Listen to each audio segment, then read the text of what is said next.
AYV News, Freetown. All right, many thanks to AYV's Victor Jones for that piece. Quite an insightful feature story there. Thank you, Victor Jones. Well, this is Wake Up Sierra Leone here on AYV Television and Radio. Don't forget, you can be a part of a conversation. All you have to do is drop a comment or question about the issues we're discussing. Today, it's electricity on our Facebook page, AYV News.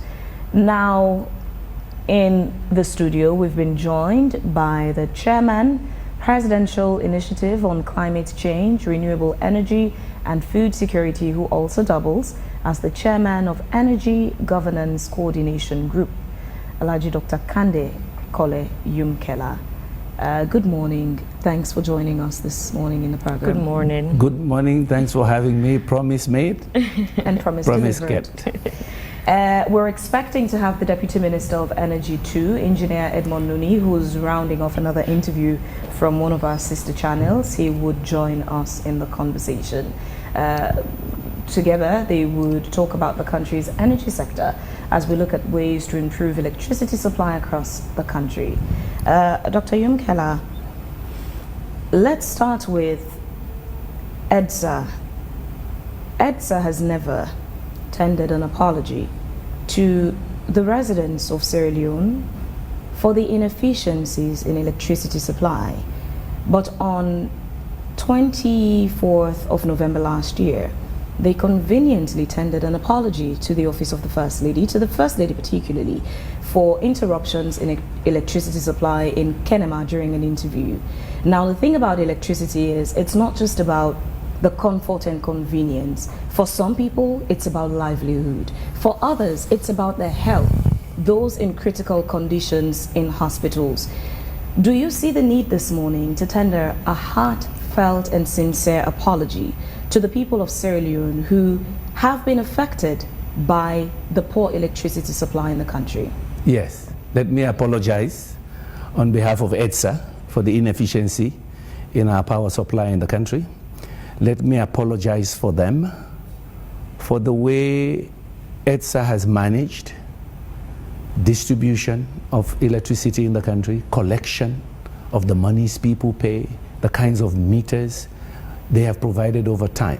So I tender that apology. It can be 10 times better. We need a quantum leap to a more efficient EDSA, and I'll talk about what we're doing about that. So you're very right. We should apologize, and I'm apologizing for the whole energy sector, but particularly for EDSA. Now let's get a status of our electricity situation in the country. Paint us a picture of the reality.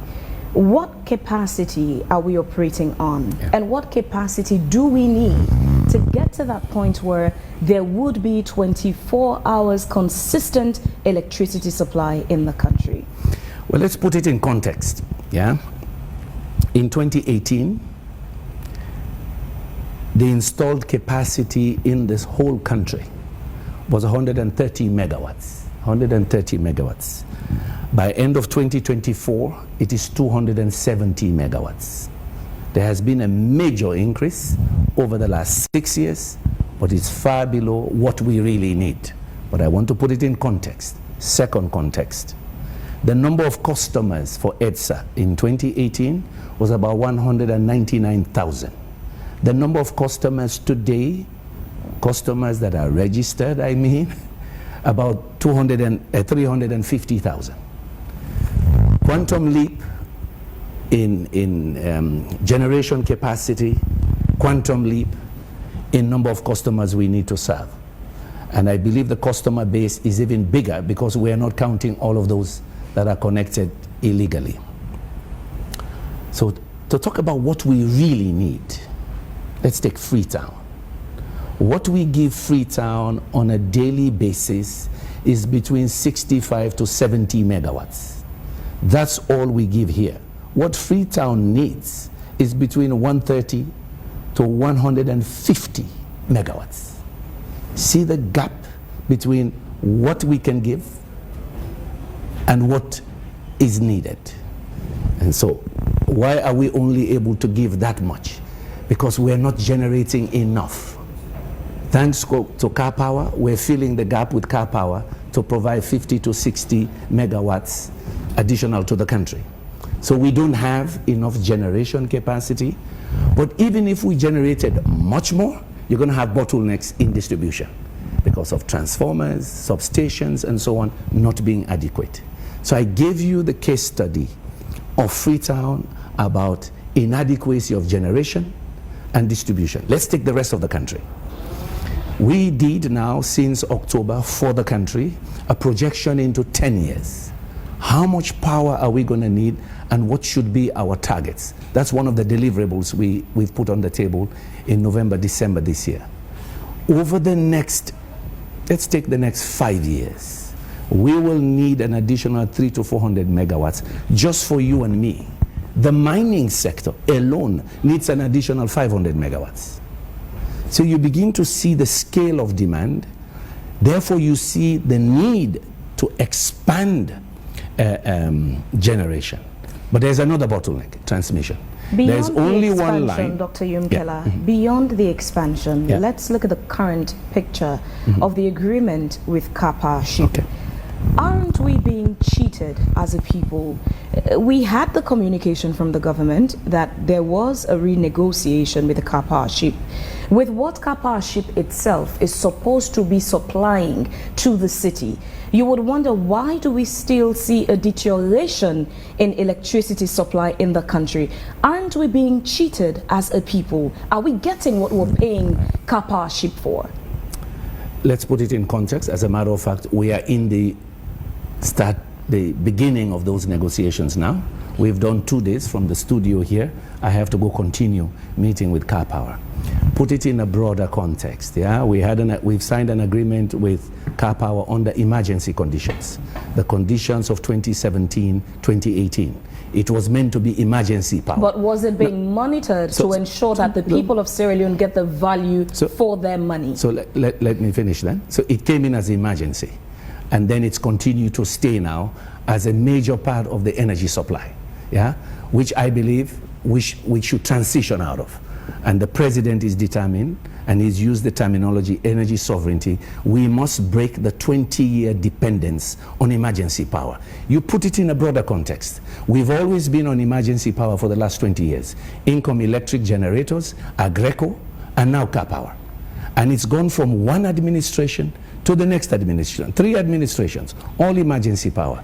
The determination now is to move away from that, to power that we own, power we trade with our neighbors, but part of it is ours. That's what we need to do. Now we go into the context. The cost of car power is very high. It's a big burden on the country. We're examining everything. Remember, I've only been in this position 5 months, and I'm working to a 6-7 year arrangement. So we're examining everything. How much power have we been getting? Because we have to review, right? The contract ends in June, and we owe a lot of money. What is the pricing of that power that we're getting? Are there alternatives that are much cheaper that we should introduce even more into our energy mix and hopefully wean ourselves off emergency power after 2 decades? We have to do it. To do that transition, there's going to be some pain, eh? Yes, there's going to be some pain. But I can tell you what we're trying to put in place to make sure that at some point, and we'll determine that in this conversation we're having with Car Power, we have 4 more months of the contract, what the next pathway would be. But we have to wean ourselves off 20 years of emergency power. And the context is different, and that's what we've presented to our friends. Because they've been here, eh? And they're in about 15 other African countries along West Africa. I've asked the question, with that concentration of the ships in West Africa, what is it a symptom of? Nigeria, Ghana, they have gas, they have oil. Things we don't have, we have to buy. How come they are not able to meet their energy security needs? Yeah, what is happening here? But again, specifically to us, we're examining everything. We are new in this, and the negotiating team is very formidable, with the Minister of Finance, myself, Deputy Minister 2, the Attorney General, and of course a large group of technical people. We're looking at everything. How much power has been supplied? How much payments have we made? I can give you a number. Between January and June this year, we have to pay them $90 million. By the end of the contract, we would have paid over 300 million. So we have to look at that, value for money. That is why the president is determined. He said we must break the cycle of emergency power in this country. So we are repairing our own generators, Kintam and Black Road. I said to the nation in November, we'll try to get Kintam to begin to pump power by January. I'm happy to tell you that yes, with the help of the Japanese, we've repaired the 2 generators there. We're providing fuel and we'll begin to pump in 10 megawatts. Doc, let me hold you there for a bit. You spoke extensively about the distribution of electricity within Freetown. Now, are there plans to, extend, some of these facilities to rural communities that have never had the opportunity to get electricity? Yes, it's a good transition. Freetown is not Sierra Leone. Sierra Leone is bigger. So let me go to the provinces a little bit, yeah? Again, over the last 6 years, government has tried to expand now the transmission line between Kenema and Bo, yeah? To extend the CLSG line so that we can evacuate more power into those cities and the communities along. That project this week, we've just been meeting with ADB to close it. It's been going on for about 5-6 years now. So under Kanja's administration, good infrastructure, transmission line, one of them completed, the 66 kVA transmission line. We're testing it now, but let me tell you what happened. We were going to commission that in March. We went to one of the substations, they vandalized it. A second one, the ADB team was here, the contractors are here to hand over. A second one is vandalized in Bo, real deep vandalization. Now we have to wait to bring those materials in. But that project has connected 31 communities. And once we fire that line in the next month or so, those 30-something communities between Kenema and Bo will get power. With the ADB now, we're closing a conversation. They've provided funding now. We're preparing a cabinet paper to go to cabinet and then parliament for what we call a PPF, a project preparation facility, to do an additional line from Bo to Mile 91 to connect another 61 communities along that line as we go. So there are these plans on, that will be probably another 100 million, but it's a new project. It will take us about a year to do the feasibility study and everything that is needed. In addition, we're looking at adding, President's target is 200 mini grids. Yeah, already in April, we will launch with the European Union and the World Bank an additional 67 or so mini grids across the country. Yeah, the funding is there, everything. We've been working on it about almost a year now, and the President will launch that. Yeah, so yes. In addition, since November, we've been able to switch on Bont, Pujao, Kailaon, and Moyamba. Yeah, we are doing 3 more, which is Kabbalah, Cambia, and Matrujong. These are all projects. I put it in context because I don't want Sierra Leoneans to believe that electricity and electrification is a miracle. No, we are fast-tracking projects. Some of them were stuck, some of them were slow for many, many reasons.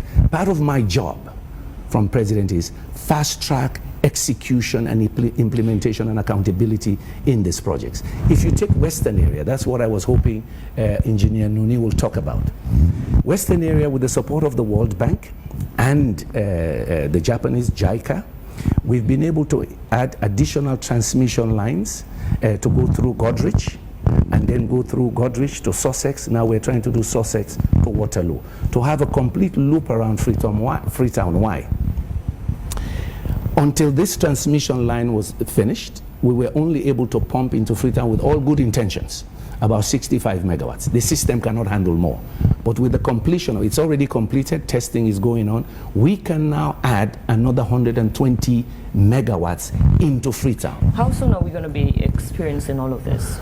So let me give you the timeline. Yeah, in November, I presented you short term, medium term, long term. In the short term now, as I said to you, one target already met. We'll pump in 10 megawatts straight off, yeah, from Kintom. Those machines were sitting 5 years, not repaired. We've done it. President gave the command. He provided the funds from finance, repaired with the help of the Japanese. The other day we were in Black Road, 16 megawatts, 6 years not on. It's authorized. Funding has been provided to the suppliers of the spare parts. They come, they fix it. I gave a timeline. I said April in November. Why? I assume the money will be released in December. Funds were only released now. So that will be ready in June. What am I saying? Doc, I hate to intrude, but you just mentioned that some of these machines have been sitting for 6 years and more. Why have they not been running? Who's responsible for that? That's many factors. The important thing is now, and that's why the president saw the need for me to come in, to catalyze action, build the teams, work with those who have been doing the work, push them a little bit, encourage them, facilitate. When there is a barrier, sometimes I leave my office, I go to finance 2-3 times in the day or send teams. Good cooperation with finance, because for some reason, let me give you the interconnections. Because EDSA cannot pay for services, replacement, maintenance, and capital investments, we have to go to finance for them to pay for that. But the guy has a menu on his table. He has to pay for health, agriculture, other priorities. So which comes first, the hospital or your power system? Fortunately, President, as the Minister of Energy, has been able to say, look, if you don't have enough electricity, those systems don't work. So I, as President, I authorize. The money was released, Kintom is going. The money has been released for Black Road, inshallah. We'll push that as well, so that instead of April, I'm looking now at June, because the funds came late. The transfer of the funds took time. So which means in Freetown, by June, July, we add 25 megawatts of our own generation. Yeah, we add another 15 megawatts from Makut. They've already built their plant. I'm going to visit them possibly next week. An additional 15 megawatts. So that's 40 megawatts guaranteed for Freetown within the next 6 to 7 months. Now, going on to December or first quarter 2026, we add 30 megawatts from Newton. Vice President did the groundbreaking in November. And then by December, or again Q1, we add another 40 megawatts from Kamakwe. In short, in summary, in Freetown, we plan to triple the supply in Freetown by Q1 next year. So does that mean come towards November or towards the year 2026, we'll be free from all these challenges? Let me put it this way, not free from all, or minimized? Minimized, but we will triple the supply. That's a major milestone here. We break the back, and most of it will be cheaper solar power, probably at 9 cents, 10 cents, yeah, compared to buying at 21 cents. You see where I'm headed? So those are the short-term plans fixed, part of my job, and every month, Deputy Minister Juan Taylor, Deputy Minister Nuni, myself, and senior colleagues, we go to visit all these projects to make sure execution is taking place, and we will be on schedule. I say this for a good reason, for the public to understand. When you have blackouts and so on, don't panic too much, because what we must avoid is what happened over the last 2 decades. There's a blackout, people panic for political reasons, you look for emergency power, and then we get stuck on it for 20 years. We are very focused on this transition, and you will know since 2023, we introduced that vocabulary of energy transition, meaning transitioning from emergency to stable, reliable, affordable power, part of which we own, transitioning to more renewables. And as I told you now, by Q1, we would have added almost 80 to 95 megawatts of clean energy to the system. I'm not even talking about the longer term projects yet, Bumbuna, Dodo, an additional 65 megawatts for Kono, clean solar power. The team is coming to do those assessments soon from the partner.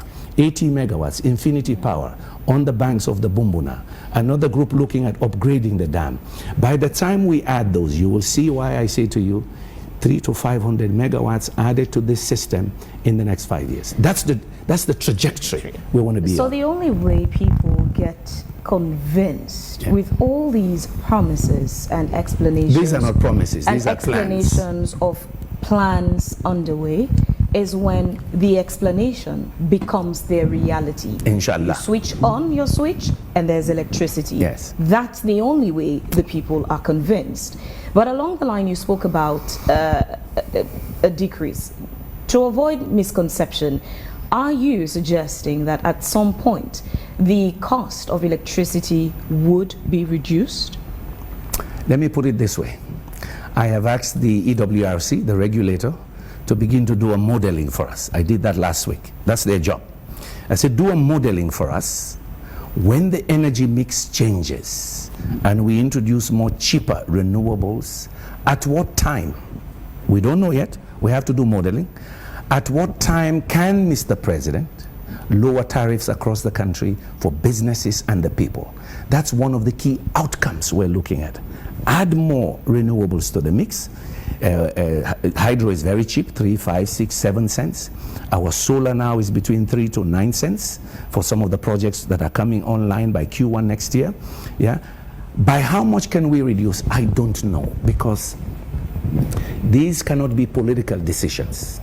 If you make it too cheap, you kill EDSA again, or whoever is going to be a partner of EDSA. It has to be based on real modeling and real economics. So I've given those instructions. Yeah? As we add more renewables to the mix, so in other words, the weighting of the cheaper source is higher than the more costly HF4 and diesel-based generation, then we know by how much we can lower tariffs, but allowing enough margin for EDSA and its partner that will be coming in possibly in July to be able to make a return and also invest in maintenance, operations, and also new capital investments. Earlier on you spoke about expansion of supply and access to electricity. But the challenge there is the people already connected to the electricity struggle to get access. How then do you now expand to incorporate new customer base when the customers you already have are struggling to get access to electricity? EDSA is running mostly now on prepaid. Unlike before with NPA, when it was postpaid, there were challenges. You begin to wonder, a prepaid like we do with our SIM cards, it's what you buy that you'd have to consume. And the more you supply electricity, the more business you get. Isn't there a faulty business model with EDSA? It's not faulty business model. But it doesn't seem to be working. It's bad from management. The No, I was going to make it worse. Yeah, I don't want to use a euphemism. Faulty business model. Hell no. The business model is clear, but it's bad management. EDSA has management issues. It's been studied to death by MCC in the last 5 months. You know, with Andrew Kiley, we brought in the Danish Electrification Agency to focus only on loss reduction, revenue enhancement. We brought in the Americans, Power Africa, to do catchment areas in Freetown. Yeah, the problem is worse. Yeah, we took a catchment area of Freetown. I will not name the location. We had the people go house to house with the experts from overseas, check which meters are there. Yeah, are they tamper-proof? Are they working? What's the brand? We found different brands. If you extrapolate to the rest of the country, we have about 15 different types of meters. Yeah, some of them substandard. Yeah, some of them, the worst part, don't even send your prepaid money to EDSA. That's why I say it's broken. It's not managed properly. What are we doing to fix that? That work also started 3-4 years ago under Kanja. We're now trying to complete it. We're launching. In November, we did a roadshow. With all of its problems, it is still an asset because it has a customer base, 8.5 million people that are ready to buy power if you have it, yeah? So we did a roadshow. We sent our teams out. They invited companies to take a look at EDSA. Yeah, after a lot of work had been done, their financials, everything. 11 companies showed interest. We narrowed down to 6. End of this month, we're launching the request for proposal. In other words, a bidding process. We will select one of those companies by June, July to be a private sector partner to EDSA to invest their money and run that commercial part so that when you pay your prepaid, you get exactly what you should get. But we get that revenue in the coffers. So that management, we're going to have a private sector partner. In addition, now, this year, we have 40,000 tamper-proof meters. And we're developing a plan with the EDSA management, EDSA board. We're going to install those tamper-proof meters. They're smart meters. So we'll have a big dashboard in EDSA. When we put a meter in your home, it will show a red sign. So we know that meter is there and it is on. And it's registering in EDSA. If you tamper with it, the color will change. And that's a crime. So, but that 40,000, we're hoping, with the World Bank. It's all supplied by the World Bank. We'll begin to phase in and replace all these other different types. So we have a standardized version. We stopped a purchase of 20,000 that was already processed, and we stopped it because we didn't believe it had gone through the right channel. So we stopped that several weeks ago. We want to standardize now. In addition, we've hired a chief operating officer. It's a foreigner in EDSA to manage the commercial wing and also other parts of the operations. Right now we are interviewing for a chief technology officer. Why is that important? We need to reduce just like mobile phones, we need to reduce the human element in money collection and logging in numbers. So you collect, you go to Phoebe's house, you bypass the meter for her, and we don't know. Free light, there are many people, there are over 60,000 in one of the studies we've done in Freetown, getting free light. They know they pay. We just went into the database with the American experts that came, just to go through, have they paid? When did they pay? Zero, over 60,000. We're going to change that by beginning to install these smart meters. In a city like Abidjan, they collect almost 90%.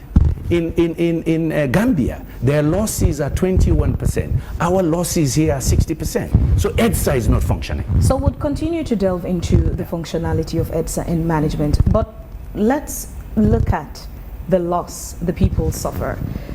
Some of the fire accidents in the country now have had, fingers pointed at EDSA to say it is as a result of the quality of electricity they supply that has led to some of these fire outbreaks.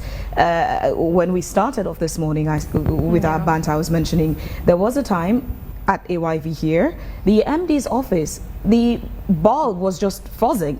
Next thing you know, it was on the carpet and there was a fire. So there are allegations against EDSA, people's fridges, televisions, chargers, extensions being blown off. Is there attention by your team now to look into these allegations and figure out what the truths or false allegations are in this story? The quality of electricity supplied by EDSA and the dangers it's posing to property and life. Very true.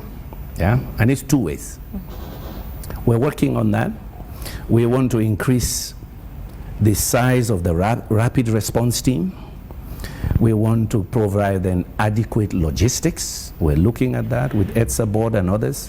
When and how we're going to finance that, we'll have a good discussion in a week or so that there's rapid response. Second, I come back to metering. If the metering process and organization is not revamped, you're going to have many more of those incidents. The case studies we've done just in Freetown, you can do the same offline.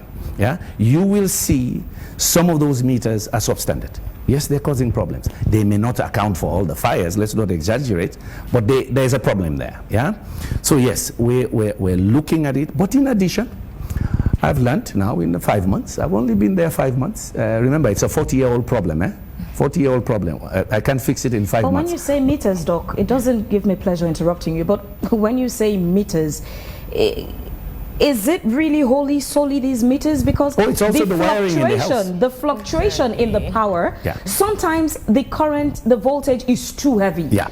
Other times it's too low that only the bulbs can come on. Very true. Is this wholly attributed to the meters? No, definitely not. That's why we started on the infrastructure side, the distribution networks, the substations, all of that we're looking at. And indeed, we're hopeful with MCC money and some of what we are beginning to do now.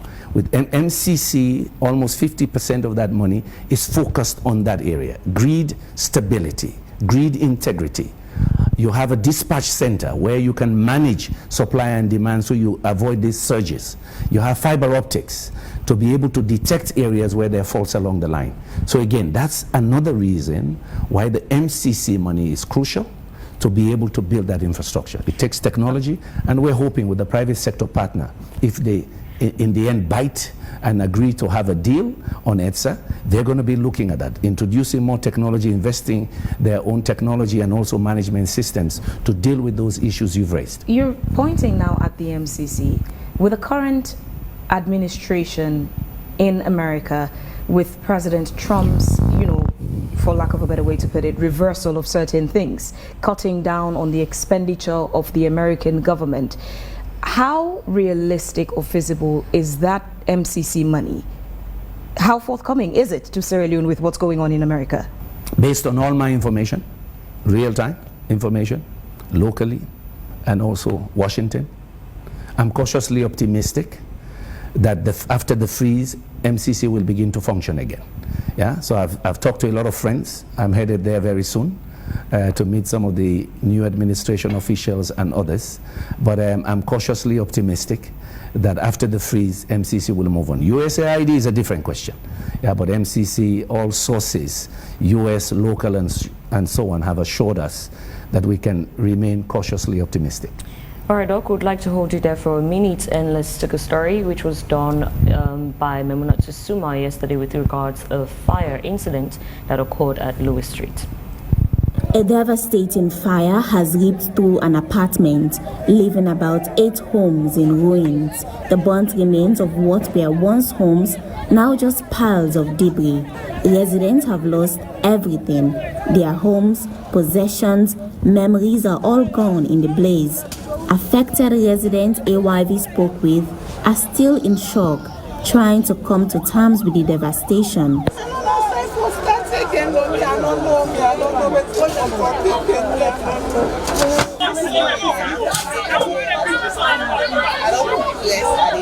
This morning, I was cooking rice when my daughter and I heard a loud, unusual sound. She quickly ran inside to turn off the switches in the house. We continued cooking outside when we suddenly heard commotion and realized that the house was on fire. We all ran out of the compound and could not go back in to collect our belongings because the heat was too intense.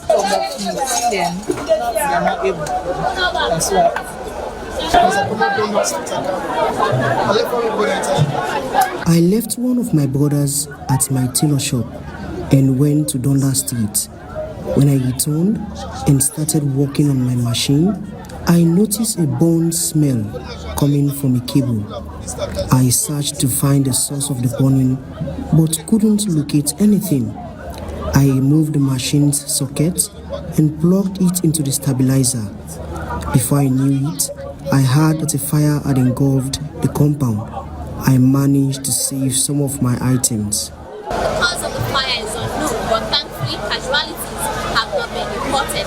Community people and fire force officials are on the ground working to extinguish flames and prevent further spread. Many residents and witnesses we spoke with believe the cause of this fire lies squarely with the intermittent power supply from the Electricity Distribution Supply Authority.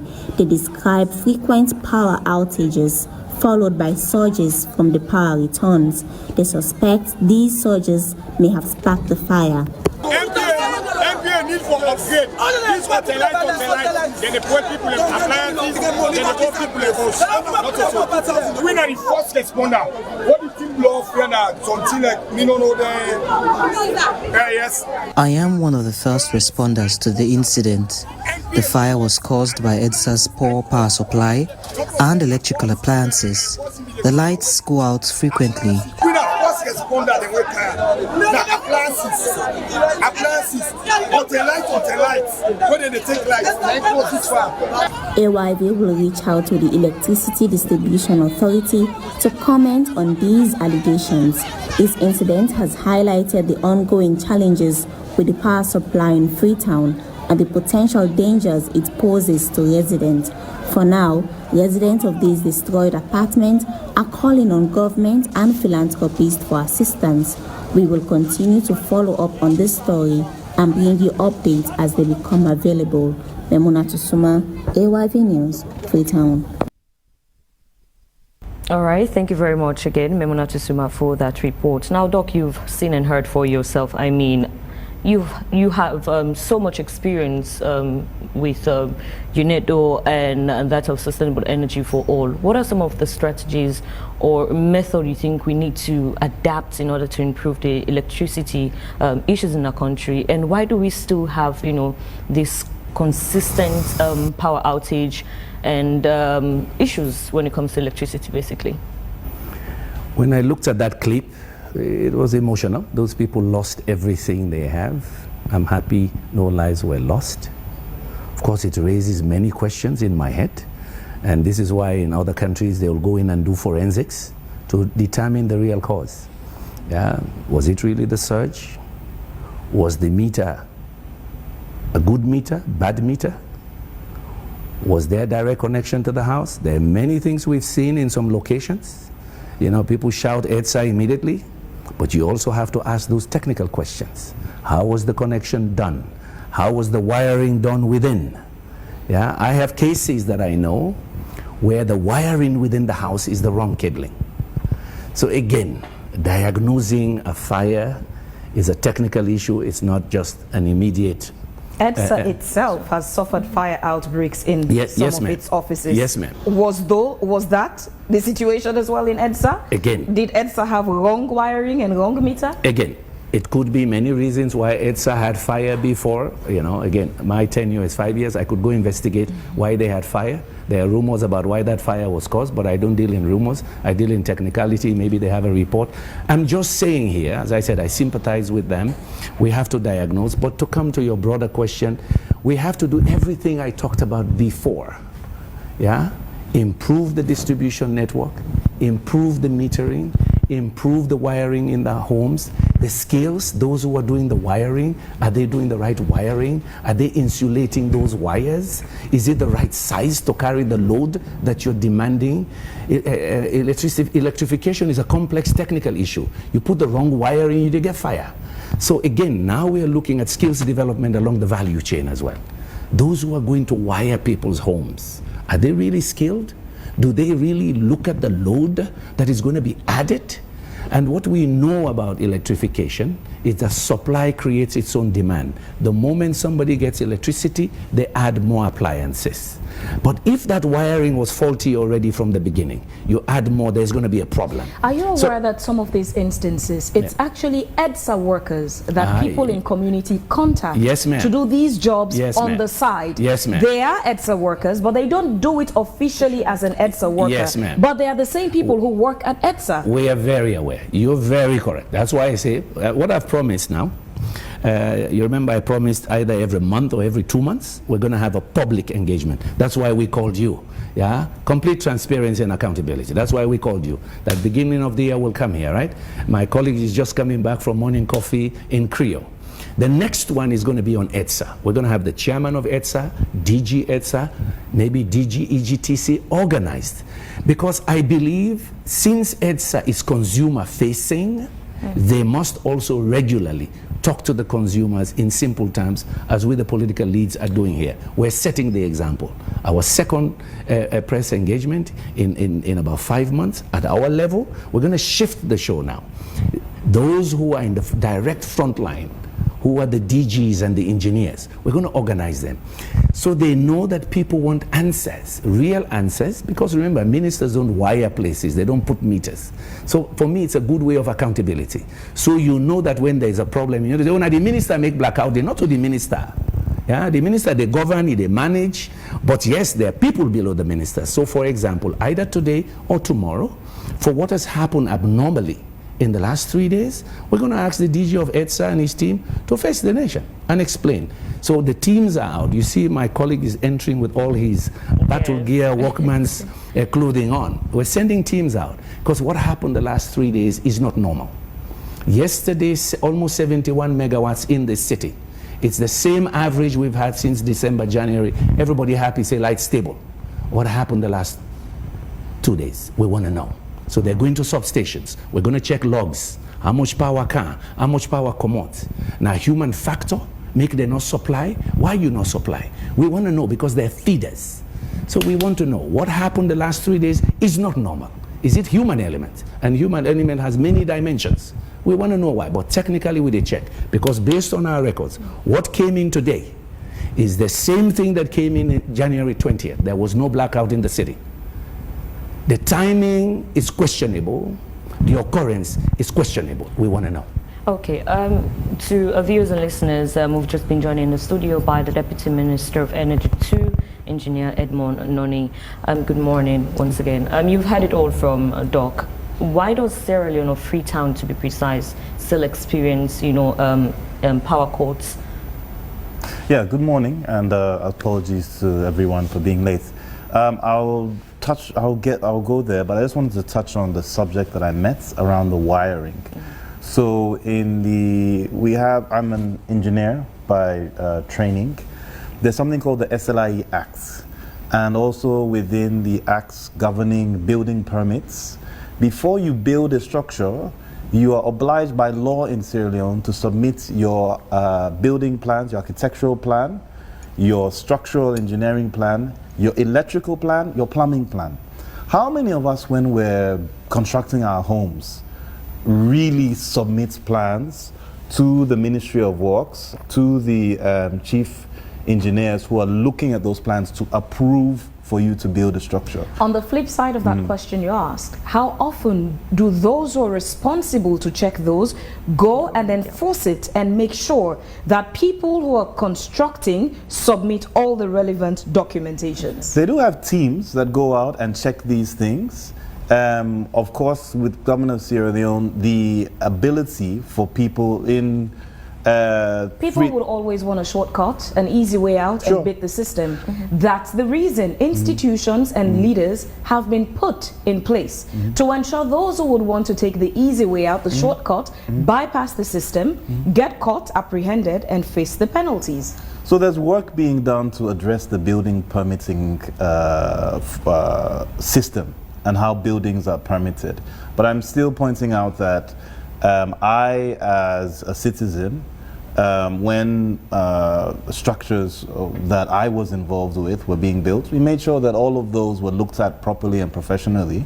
And so a fire won't catch because we've not installed cables properly, or the person I called to install a cable, he's just someone doing it on the side who has no qualifications to install properly, and then my house burned down.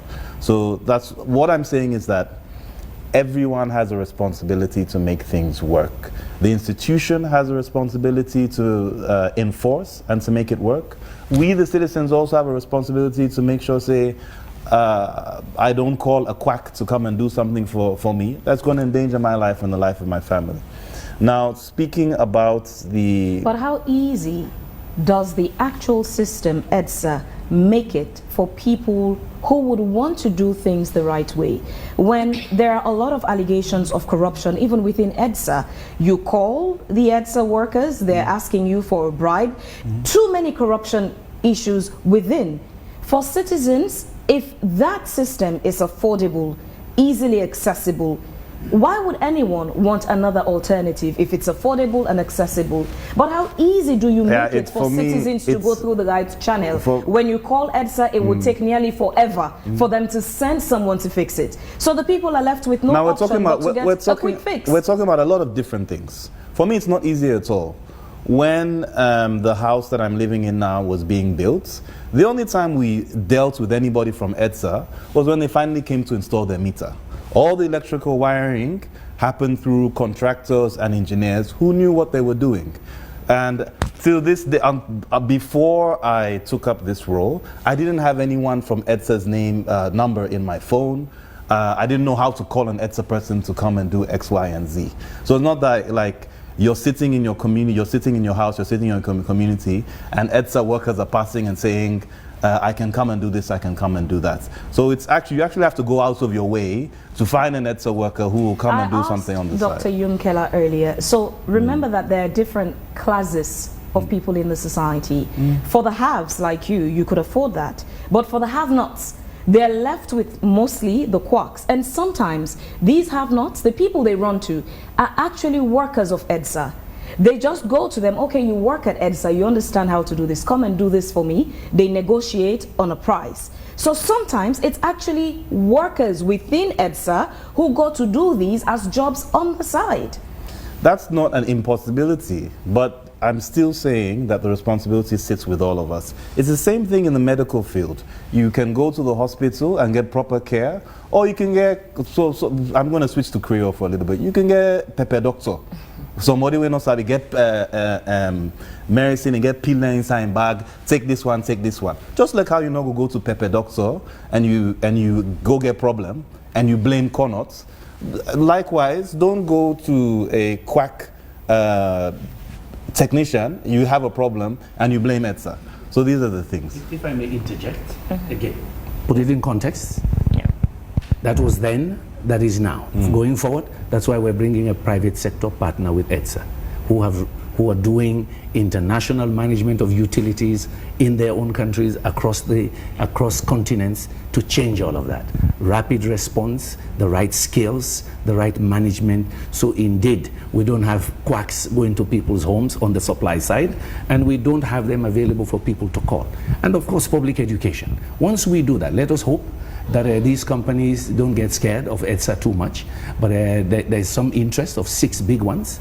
We're working on that. We'll see who will pick, who will continue with us in the contractual process, and inshallah by July or so, we have a private sector partner that know how to set up systems. It's about systems, it's about standards, it's about skills, and then public awareness, so that you have all those systems, all those standards spoken of, since the days of former President Ahmad Tijan Kaba of blessed memory, there have been a lot of talks about investments in our energy sector, either by international partners, locally with Bumbuna, a lot of talks. Yet, the reality on the ground is not commensurate to all the figures we hear on the news. Millions of dollars, thousands of dollars pumped into our energy sector. Why is this still our reality? Because even when we're having these conversations, the history of investments communicated to the public, made plans on the way, and the reality of what they see, they take your submission with a pinch of salt. I appreciate the skepticism. Judge us middle of next year. Yeah, but you'll be judging us every quarter now. Yeah, every quarter. That's why we are different. Yeah, that was then. That's history. We are convinced. That's why we've tried to educate the public on an energy transition. We never promised quick fixes, because quick fixes are political. Ours is based on modeling, data, planning, and those plans, I hope, will be owned by you, because in those plans, we are talking about what we can do in 3 years and what needs to be done in the next 7.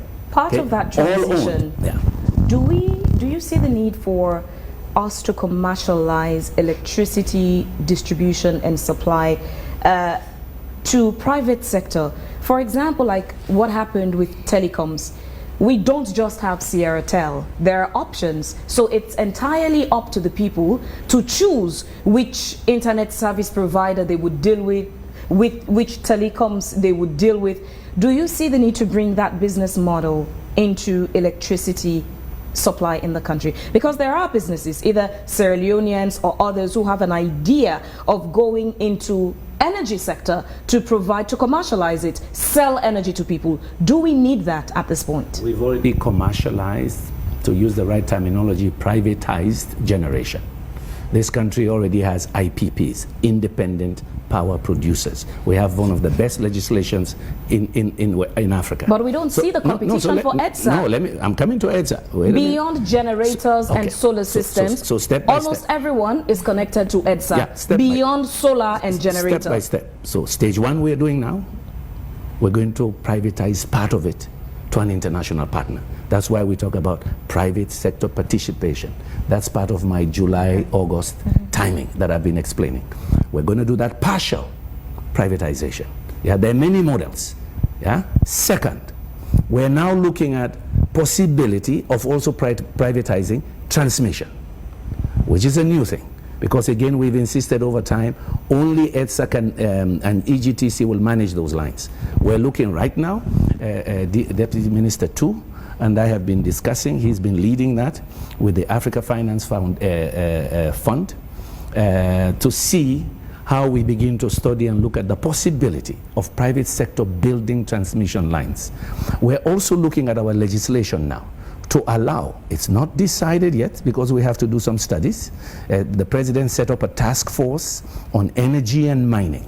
So we're looking at Ghana. Ghana allows IPPs to supply mines direct. Our law does not allow. Yeah, South Africa same, Zambia same. We're looking at that again. So there's a task force with the Minister of Mines, Minister of Finance, ourselves looking at that. So there will be reforms, but I can tell you it has to be a systematic process. That's why plans matter. In this sector, you don't just do it. You have to have a plan and work on it systematically, and that's what we're doing. There's a task force looking at additional areas of transmission to have private sector participation and also possibly direct supply to private entities. But we're starting with the mines. We can't go jump too soon, otherwise you make even bigger mistakes. It has to be systematic. As he says, part of it is engineering, part of it is finance, part of it is economics. Okay, let me come back to you, Edmond. As a rep from the Ministry of Energy, I still feel like you haven't answered my question. I mean, why do we still experience, blackouts or power cuts? I mean, with all these projects, pushed forward towards the energy sector.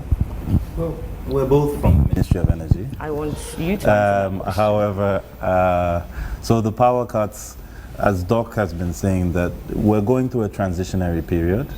5 years or 6 years ago, our ability to distribute electricity to Freetown was 50, 60 megawatts. Last year, we finished projects that have expanded that capacity to 130 megawatts. The amount of supply that we had at 50, 60 megawatts is still the supply that we have now, but our demand has increased. Doc is leading a lot of work, and by December, I'm sure he mentioned it before I arrived, by December we'll have another 117 megawatts added to the grid. Right now in this dry season, because of that expanded demand, we're trying to catch up in terms of supply. So we've refurbished the King Tom engines, that's come online. The Blackhall Road engines will be coming online. We're continuing our conversations with other countries in the region to buy power from them. So given the next 90 days, once more of these supply agreements and supply operations fall in place, you'll see a lot of easing of the pressures that we're all feeling now. But also, as Doc is saying, we are going to go into the substations today, tomorrow, the next couple of days to interrogate more if we are efficiently using the supply that we have now. How much are we getting out into the communities? Because we know what we've, on the production side, we know what's been given to EDSA. We're just following up now to understand, are there any blockages to get it to people's homes and businesses, and to understand how the operations are going. So at all times, we make sure that what is being produced is what is being delivered. You're all geared up in your attire, if I may put it that way, your working attire. Have you been able to visit any of these communities to know exactly what are some of the issues? Since starting in May of last year, or May, June, I visited several communities. I visited almost every substation in Freetown at different times of the day and night. On some occasions, I've been at substations 2 a.m., 3 a.m. in the morning. I've been to our main distribution and dispatch center. I've been to the provinces as far as Bumbuna, Makeni, Bo, Kenema, Sulima. We're really trying to make sure that we're a type of leadership that doesn't just stay away, but we go on the ground to really understand the challenges that we're facing as a country, to understand some of the issues. So when we're making our leadership decisions, when we're engaging with our engineers and the people who do the job, who do the work, we really understand where they're coming from in terms of constraints. We understand where they're coming from in terms of the resources that they have, and we understand the pain that the communities are facing as well. What are some of the findings? We're finding that we still have challenges in terms of infrastructure, especially. I can give examples of several communities where transformers are overloaded. Or Freetown, for example, from our analysis, there are 475 transformers across the city. But based on the growth of houses and the growth of our communities, we need to buy at least another 300 more transformers. So we see that there's a lot of overloading. Some transformers have 2 times the amount of customers that they're designed for. Some transformers, they're delivering lower voltage than they should because they're being overloaded. So we have a major gap in infrastructure installed in our systems. But as Doc is saying, the private sector participation that we're looking at for EDSA, it's not only someone to just come in and say, oh, we're running EDSA now, or running this part of EDSA now. These proposals that we're looking at are from people who should also come with capital. So some of the numbers that we're hearing from them, $30 million, $50 million, $60 million, that money that they're coming with money to buy some of these infrastructures that we need to improve our systems, and they're coming with expertise to help EDSA be more efficient. There's a growing concern about, the electricity supply being rationed. Sometimes you live in a particular community, and when you come to a specific area, there is electricity, and when you go further, there is no electricity. How is that, and what is being done in order to, minimize that kind of problem? So that's not it is a problem, but for us, it's a mode of operation. As I said, we have 130 demand, we have around 60, 70, times 80 supply. So if that's what you have, you then have to share the electricity as equally as possible. And within any catchment area, let's take Godrich as an example. We have the Godrich substation, and then that Godrich substation has around 6 feeders, if I remember correctly. And then from those feeders, they go down to multiple transformers within that catchment. Each feeder is feeding at least between 20 to 40 transformers. And so if you know that for Godrich, what Godrich actually needs to be supplied is 40 megawatts, but what Godrich has access to is 15 or 20 megawatts, you then have to decide which feeder you're switching on, and when you switch on a feeder, you have to decide which transformer you're switching on. So that's where I'm sure people have seen EDSA workers going around to their communities to go into transformer locations, switch the transformer on, switch the transformer off. It's this, I would say, somewhat of a delicate dance that we have to do every single evening to load shed, unfortunately, but that's where we are, and move around switching different infrastructure on for different people to receive electricity. Before you arrived, Doc has done you the honor to speak extensively about the distribution of electricity, within the country. Now, in one of his submissions, he spoke of that if there are proper checks being done, we have over like 15 meters that are running. Now, how can the ordinary Sierra Leonean get access to the prepaid meter, and how affordable is it? Well, right now it's through making an application, filling out forms with EDSA. But as Doc says, the reforms are constantly evolving. We're looking at how we're doing that process. His Excellency the President, Dr. Yumkela, myself, and the Minister of Finance, we were in Tanzania a couple of weeks ago, where we were approached by an interested meter manufacturing company. So these are some of the things we're looking at. How do we not only fix our metering problem, but how do we go beyond that and even try and invite investors who would come to do meter manufacturing here, which we will then become, our metering shortage issue will be solved, but also they would use Sierra Leone now as their export points for Guinea and Liberia. So these are some of the medium-term fixes for our metering. And short-term also, we have, I'm sure Doc has mentioned the 40,000 smart meters that we have in country now, which we will be rolling out over the next 6 months. And we'll continue to look at how to bring in companies that can manufacture smart meters here. Quickly before Fiben comes in, what policies are in place in order to address, some of these challenges that we've been faced with? And also, Fiben spoke about workers within EDSA doing all these side jobs. What penalties have been put in place to ensure that, if they do something like that, we all know, say Salon, we don't depend on this and so much as we can put and then safety one for the do, side jobs for letting the get F15 board.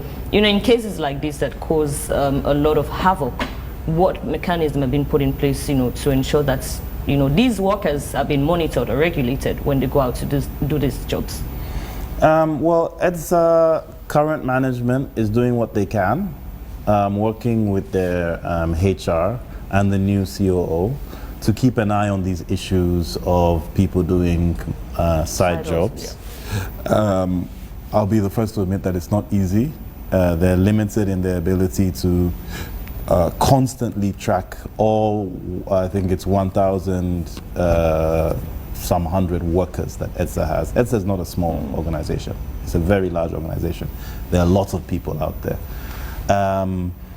We've had all types of conversations about, should we have body cam, should we do this, should we do that, can we have uniforms and ID cards that how can we really identify people.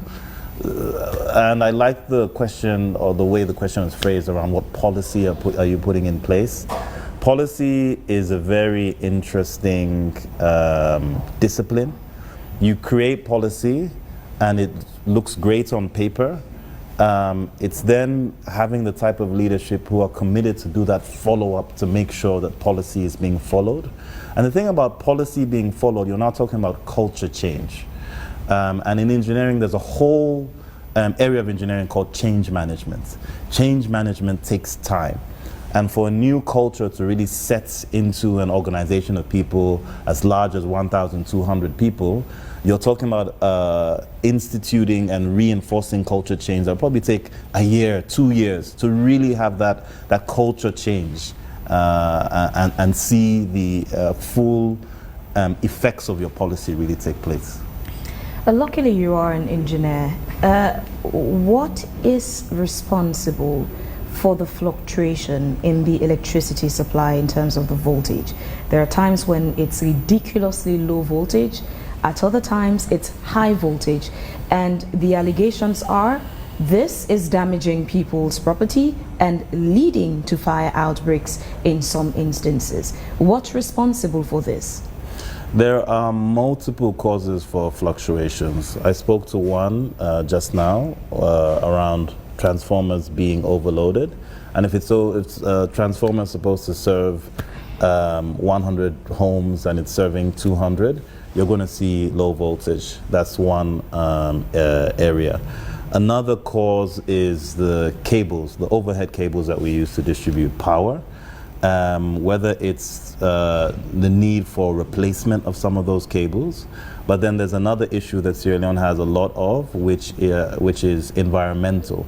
So if you have trees that are growing up over, the tree branches are growing over the cables, if any of those branches fall and either cut the cable, or even if they touch the cable, they can cause a trip, or they can cause a fluctuation or disruption in supply.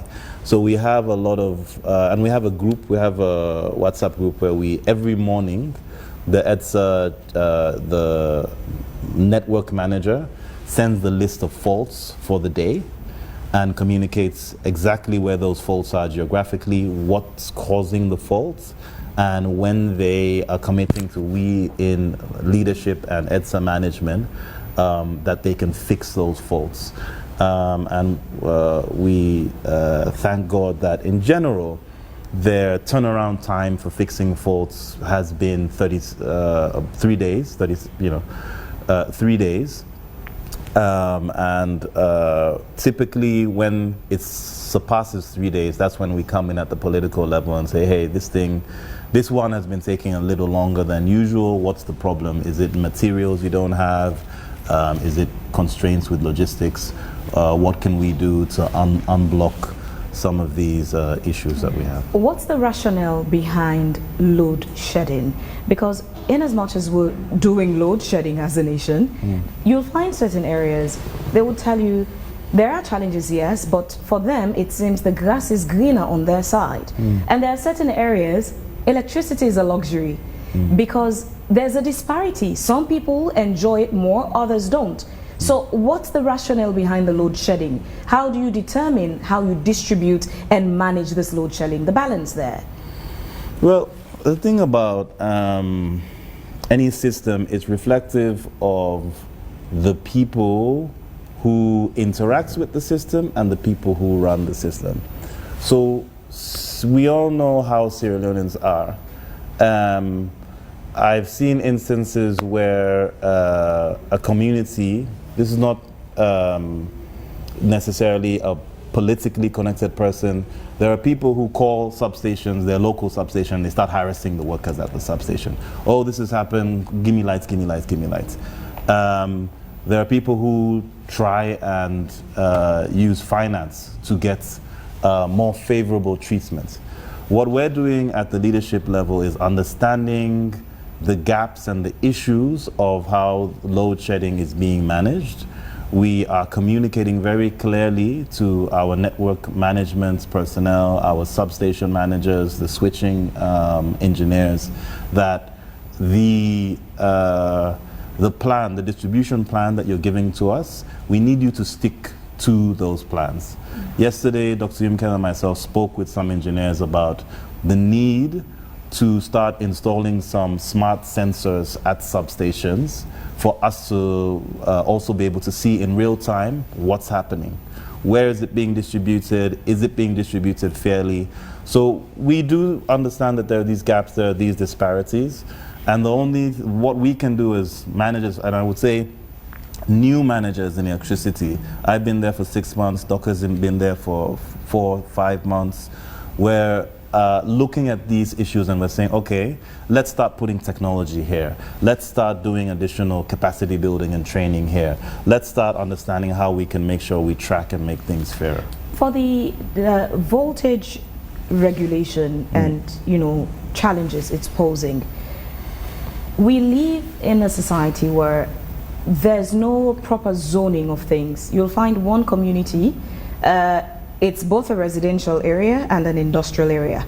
You'll find people who do water sachet production in communities, and the level of electricity consumption is not balanced. Households and factories don't consume the same electricity. What are the challenges in this as it relates to the voltage issues we're having in the communities? The challenge comes down, well, one of the challenges is, again, going back to wiring and who you take to do an installation at a location. So for a large, high voltage consumer, you really should have a 3-phase installation at your location. And in some cases, they even, if it's a large enough consumer, they even have their own transformer coming into their location. Is that a safe or wise, efficient method we should stay on?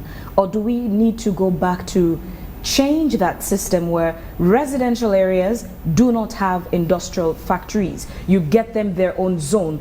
Could that be part of the solution? Well, now you're talking to something that's outside of the remit of the Ministry of Energy. It could be outside of your ministry, but the thing about these conversations is, if, depending on your submission, could guide another institution to say, this is our direction, because it's all about collaboration. All these institutions work together for the service of the people. So again, from the energy perspective, could that be part of the solutions? It could be, but in reality, you would now be doing that solution for new development areas. Right now, as it is, for you to reorganize Lumley would mean a lot of displacement of people, or you move this factory or you move your house out of this. That's not possible. So in settlements where the construction has happened and the mix of structures is the way it is, we have to meet the community and the neighborhoods as they are. And of course, for new developments, and I'm sure the Minister of Lands and Housing and Country Planning is looking at how to make sure that things are zoned properly. Okay, quickly before we join Esther Mario, who's all set to give us some sports updates talk, let me bring you back in. Now, how is Sierra Leone aligning its energy sector development to that of the United Nations Sustainable Development Goal 7 specifically, so which aims at affordable and clean energy for all? The goal that I created, that I led the creation of. All our work is geared towards that. Really geared towards that, the goals and the specific targets. So for example, we've not said anything about clean cooking. access to clean cooking solutions is just as important as electrification. We're developing a strategy now with the World Bank for a first clean cooking strategy for the country, including an investment plan. So everything we do is geared towards that. Our President BO's trip to Tanzania was because of that. So we're in the second tier of countries under Mission 300. So between now, again, everything is at the same time. Between now and maybe third quarter of this year, we have to come with a new energy compact supported by the World Bank, ADB, Rockefeller Foundation, and others. So you'll have a new energy compact, big one. That's why we went. How will African countries reduce energy poverty by 50% in the next 6 years? That's why we were there. President made a strong case, so we're now in the second tier. I give you an example. Senegal, they presented a compact of $6 billion to add several million more people to electricity access based on SDG 7. Yes, they got a pledge of $3 billion and a number of financing institutions to support them.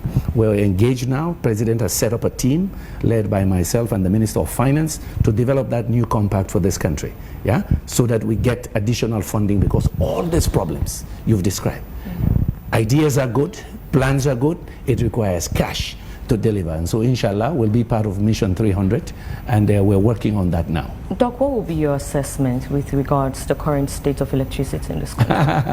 After all that discussion, this is like a hot mental question at the end. Let me put it this way. It is inadequate, but I'm very optimistic that we can break the back of this problem in the next 18 months. Meaning what? We will add, under President Bio, triple the supply into Freetown, light up more communities across this country, additional transmission lines. We will attract additional investments and global support. And the global community is listening. President Bio is meeting key actors whenever we go. It's not the big show you see on TV. It's the side meetings we have. We're getting commitment after commitment because they're convinced now that the leadership we have, and let me describe that leadership, it's not the two of us, we're teams. That's why we insisted on coming here together. The next one you'll see Dr. Eldred Taylor and another team. It is the people, it's not an I thing. It is the team we've created with the President that involves him, Minister of Finance, Vice President, and others, and ourselves to lead this sector. Yeah? And that's what is different now. And we're getting some quicker decisions from His Excellency, and so we're very optimistic. I leave here on an optimistic mode, but there's a community responsibility. In Bo and Kenema, some of our substations were vandalized. Yeah? The ADB was not happy this week, and they asked us a question. They've checked. In Kabbalah, 7 out of 17 were damaged. They said to us, but this is not normal in other countries, and it's not poverty. They say something about vandalization is not good here. Do people not realize that you deprive a whole community? So we're looking at that very closely. But the bottom line is, what I'm pleading here, yeah, and we're telling our EDSA people now that community engagement, own these substations, own the transformers in your community. There are communities who 2 years ago and last year built their own cage. Why? They say, this now we own. We've done it for COVID, for example, or Ebola having community watch. So we need more community engagement to also help us police as we add more security and technology cameras possibly to protect some of these areas, because it takes money and it takes time to import those things. But the African Development Bank assessor said, what's going on in your country? Why would people do this? So there has to be penalties as well for those when we catch them. There are some now we've caught. I just found out now that we have an EDSA court. I didn't know, like a commercial court. So again, working with the Attorney General, we see how we speed up some of those, but it's the community engagement. So there are this transformer now on our own, on a low help, low join on, how they protect them, because we didn't damage them. So I'm saying 1 year we'll get for sit down. I'm glad that you don't carry the talk Pankriyo. Let we talk to the ordinary citizens of this country. You just mentioned, say, inside the next 18 months, some of these issues will be addressed or amended. How soon or is it that we get for weight? You know, we don't talk also, we don't talk about the problems. Get timetable. Okay. Yeah. I don't give you timetable. Almost would they add by April, almost would they add by June, which would they add by December, and which would they add first quarter. So I want to let Salone people know, say, especially Salone people, we want to let know, say, President Bio get a clear plan. Yeah, it gets in short-term plan, in medium-term plan, in long-term plan. We are sure una say we go supply electricity, we go build transformers, transmission systems and distribution systems. Una bear with we. The problem we they try for solve now 40-year problem. 20 years this country dey on emergency power today. Una want do something quick, una clap for we all left. As this government don't know my begin well. No. What we want put in place nothing with the last 30, 40 years. Where other people then can they add pana. And waiting we they do now waiting others don't do in 6 months, 6 years. Then don't plan, then don't begin something them. The last team with Kanja, another one day. We own job now, the way President Bio don't restructure this aid lead. Now for fast track the implementation of that. The good news is the international community want help with big one. When President Bio sit down with some of them people, then at Tanzania recently, then don't begin make commitments, and we they can't give this country a new compact, a bigger compact where people not ever see it, and with enough international mobilization for let be say finally in another 5 years, we go there, we not go there, that's another question. But by that 10 day, 5 year, 10 year, the emergency problem in our history. We want to like Ghana, like Cote d'Ivoire, like Kenya. Doc, please continue to stay with this. Doc, please continue to stay with us. We're not done yet. It's 10 o'clock. Normally, this would be the end of the conversation, but today we beg to extend overrun by another 15 minutes. So stay with us another 15 minutes. Doc? It's just 15 minutes. We're going to Studio 2 quickly, and we're joining Maria Esther Samura for latest sports update. After that, we'll come back to the studio and tie this conversation up by rounding off. Good morning, Esther. Thank you very much, Fabian and Marina. And quickly in sports for today, the senior women's football team, Sierra Queens, safely arrived in Togo ahead of their double header against the Amazons of Benin in the 2026 Women's African Cup of Nations qualifiers. That team is set to face Benin in the first leg on February 20th, 2025 before traveling to Monrovia, Liberia for the return leg on February 24th, 2025. The winner from the stage will take on Nigeria in the second phase of the qualifiers. Unfortunately, the Siaka Stevens Stadium, which is on renovation, is preventing Sierra Leoneans of witnessing such high-profile match. Away from that, we take karate. We are the president of the Sierra Leone Chinese Boxing and Kyokushin Federation, Mohamed Julde Kamara, was honored with a prestigious award at the World Karate Winter Camp Training and Demonstration in Japan and India. This annual event, organized by the World Kyokushin Karate Federation, brought together martial artists from 35 nations, and he was the only African recipient of this esteemed recognition. Here is the report.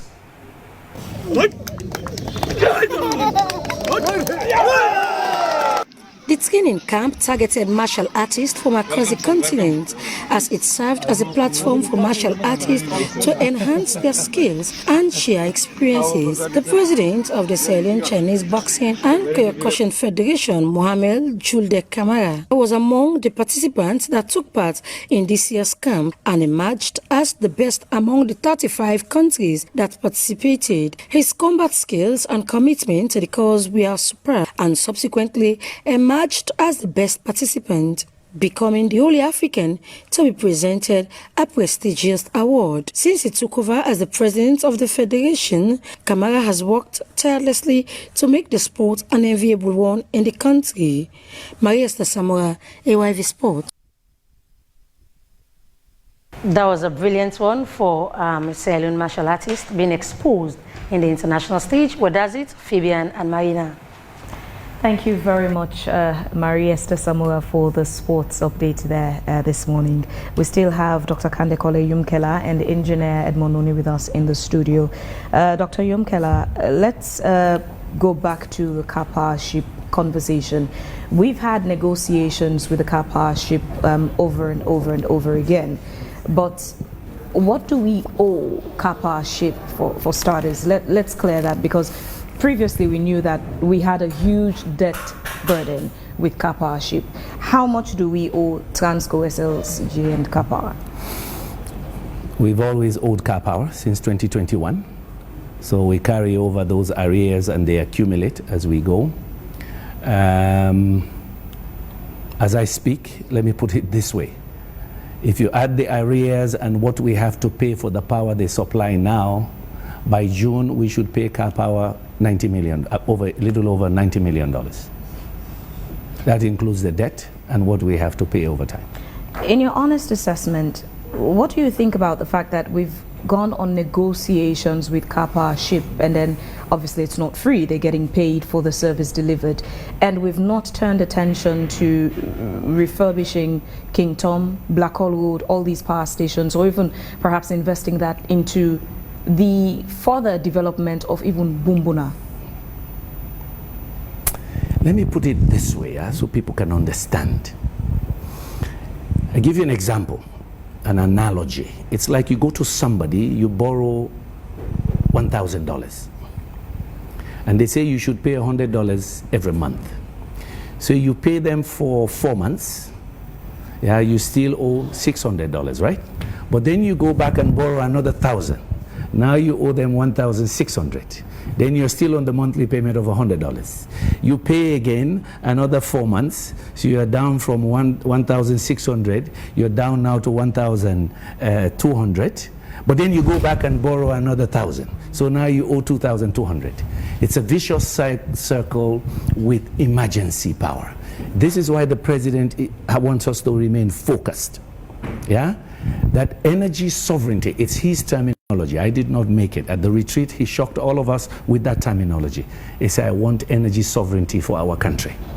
We have to find our way to wean ourselves off emergency power after 20 years. It doesn't mean, like we've seen across West Africa, you will never have a partnership with car power. You have to. But the context is different. They came here under emergency conditions. Now we are in a transition situation. We want to transition to bigger power. We want to transition to cleaner power. As much as we can. So again, because we're still negotiating, there are 4 months to go with their contract, we're looking at everything, and they've been good partners, let's face it. Because we didn't fix everything we should fix, as you said, King Tom, Blackhall Road, and other issues over a decade, now they're serving us, and they've been here. At least they've been giving us power, right? Because we don't have another source except we buy from others. Yes, we owe them, and we owe Transco. We owe Transco another 20-something million. This again comes back to the EDSA issue. That's why you see the obsession, but don't worry, we'll put a team together with Dr. Taylor and others so that you have a session on EDSA, everything we need to do to get it to work right. Because I sympathize with the Ministry of Finance. I keep saying that. I've spent a lot of time with them now, and in fact, why do you sympathize with them? Because our utility cannot pay bills, suddenly it becomes sovereign debt. Suddenly we have to go to them to pay. So this still leaves us with the business model of EDSA. EDSA itself, electricity is a business. We're running on prepaid meters. It seems the business model of EDSA is ineffective because it's a business. You're selling electricity. But how come EDSA is in this situation where it cannot even pay off its debts to the suppliers, talk less of being independent financially to a point where they can be able to invest in other sources? The business model. If you want to do EDSA, that's why I'm promising you, you're not even asking. We're going to have a public information session on EDSA reforms, what we've seen, all the we've done recent assessment 3-4 months, so that you look at it in totality. It's not a quick answer because so many things are wrong. We'll take that as you've put it, but still finally on EDSA. MDAs are some of the biggest debtors for EDSA. So you find a situation where MDAs owe a huge chunk of money, but those locals in their communities suffer the crux of the repercussions of the MDA's debts they've not paid to EDSA. And many of these MDAs, they have their yearly budget. Ministry of Finance allocates. That's a whole conversation on its own.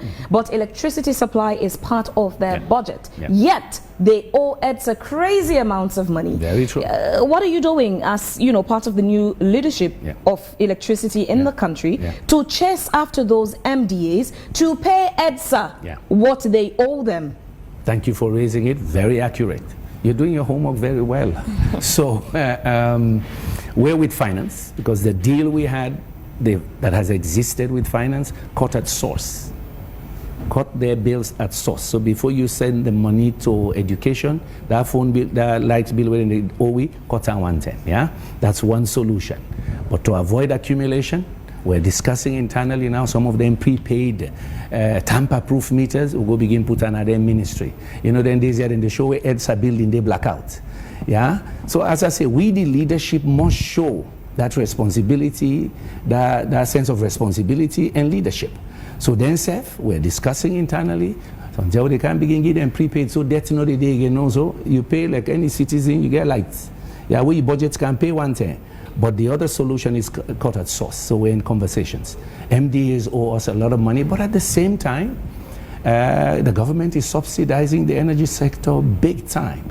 The energy sector, that's why it is so crucial that we don't do quick fixes, emergency solutions. Do we still need to maintain those subsidies? Because take, for example, in fuel situation, in gas, government was doing subsidy. At some point, we figured out this is not a sustainable method, and it's adding more burden on the government, and that was reversed. Do we need that in the energy sector? Similarly, that's why... Would you advise we need that? So that's why you need that energy mix where we started before. You see how things connect. Yeah, but you've not answered. Do you think we need that? Let me give you, in our case, you include more cheaper, least cost sources in the mix. You lower tariff to affordable levels, then you don't have to subsidize. Yeah. In addition, you make sure the biggest debtor, the government institutions, you cut at source or you give them prepay. Yeah. In the energy sector, policies interlink. Yeah. So we got to do all of the above. I'm very happy you went back to where we started. That's why it's a systems issue. It's not a quick fix. It's a systems issue. If you don't fix several parts of the system, the whole doesn't hold. And that's why we're focused, in spite of the interruptions now. We're going to check why the interruptions, but we're staying on that trajectory that we've developed with the president, short term, medium term, long term, so we have sustainable, affordable, reliable power in this country based on SDG 7. Lastly, from my end, I notice your team is, sending us signals. You'd have to go, but on a personal note now, I'd love both of your responses to this answer. It's on your personal opinion assessment.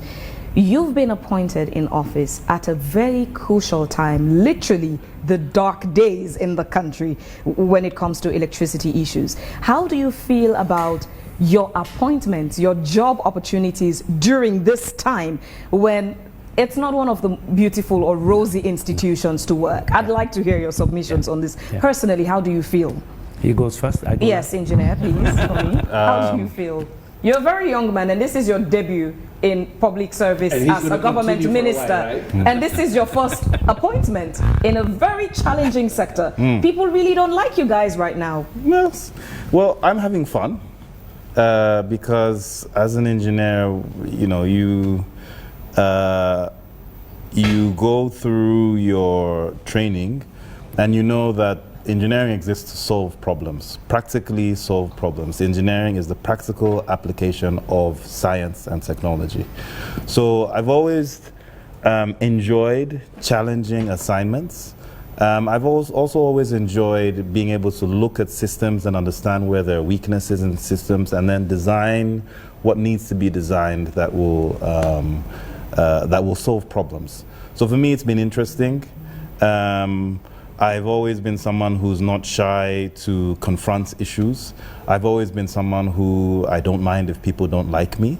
But once we're doing the right thing and we're helping people, that's what's important for me. Doc? I'm excited. I'm excited because I've spent 30 years in this space. I've been advocating for energy access, developing SDG 7, SDG 9, and so on over the last 30 years. I'm excited because I know it can be done. Yeah, and I feel very honored. When President Bio asked me to do, I say, "Pana bad name job o tindom puel." It's a kind of dynamic you get for doing leadership. Now we problem day, and indeed, it's not Kande, it's the team. That's what we're building now. It is Engineer Nuni, it's Engineer Taylor, it's our engineers, the senior guys we have. But the difference is we have the guy who is leading the team is Mr. President, is Minister of Finance, it is Vice President. We're bringing everybody around because he, as the Commander-in-Chief, is saying, join me to fix it. For me, it's a wonderful challenge because it includes public policy. It includes finance. It includes building partnerships, technology, everything that I have known about for 30 years. So we're trying to bring that home, and the networks and knowledge systems to bring them home, to set us on a trajectory of sustainable, reliable power. But I'm very confident because we have the team. It is also a challenge in change management. I did change management for my last organization. The culture change is the biggest challenge. If you go look at the theory of change management.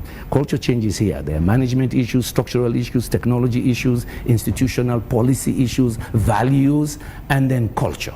How do we go down then to that workforce that they share this drive and the sense of urgency? What I see missing the most is that sense of urgency. People have a task to do, and take it in 10. Project for finish, then take it in 10. But where exchange rate change, you lost value for the project. Project way for done 4 year, you do a 7 year. Now they try for the other one, then they're not done. So that culture change, but also the sense of responsibility of citizens, which he was referring to, that we own this this transformer, we all help for protector. If we catch you the poela, we deal with you in this community. And also the sense of responsibility of those in the agencies. No go do fake meter, no go connect, and standardization. So in sum, what I'm saying is, it's an exciting opportunity to help this country with all the bad name way and implications. But look, my sister, if some of us don't stand using all the knowledge we have to fix some things now, we pass it on. And that's what has happened to emergency power. 4, 5 administrations, same business model as you can call it. We want to change that business model. We want to break it to go into transition. Short, medium, long-term transitions. And I'm convinced, fully convinced, in the next few years, we'll be on a trajectory that you will know so well that you know they allow person for come back to the old style. Would they change that business model? Okay, so quickly as we wrap up, what Sierra Leoneans should be expecting in the next couple of days or in the next couple of months with regards to the findings that you're doing at the moment? Well, I can't preempt what the findings are going to be. What they can expect is an honest communication and an honest appraisal from us around what challenges we're going to face. This is not a witch hunt. This is just a very clear and transparent look at are we being as efficient and effective as possible. So that's the first thing they can expect. And the next things they can expect, I think Doc has really laid it out for everyone in terms of 6 months, 12 months, 18 months, 3 years. And we are determined to stick to our plans that we've made and remain focused in making sure we improve service delivery. The issue of electricity will be addressed? Yes, the issue of electricity will be addressed. And I just want to add one last thing. Quickly. Doc is doing a brilliant job around strategic leadership and direction and pushing at the policy level, interministerial, outside partnerships. Within the ministry and within the sector, we're not taking our eye off of service delivery. So every Tuesday, we have 2-hour meetings that are focused on service delivery, where we have engineers from EGTC, from EDSA, and we're looking at the entire energy value chain. When electricity leaves the production house, how does it get transmitted? How does it get distributed? So every week we're meeting on that, and every week we're saying, okay, as Doc is saying, every day we're seeing the statistics of what we're producing, what we're sending. So this is not just big ideas and this is going to happen. We're also saying, okay, what we have now, how are we managing it? So that's what we can promise to people. All right, thank you very much, gentlemen. Speaking to us this morning is the Chairman, Presidential Initiative on Climate Change, Renewable Energy and Food Security, who also doubles as the chairman, Energy Governance Coordination Group, Alhaji Dr. Kande Kole Yumkele, and also the Deputy Minister of Energy 2, Engineer Edmond Noni. Well, this is where we end today's edition of Wake Up Sierra Leone. We say thanks to our sponsor, Raquel Commercial Bank, and for the support towards the program, and to all our audience. We appreciate you, and we do apologize that because of time we couldn't take the messages, but we hope that we'll do so some other time. We have been your presenters. I am Marina Terry. And I am Fabian Swale, wishing you a lovely and a pleasant day. Take care and bye for now.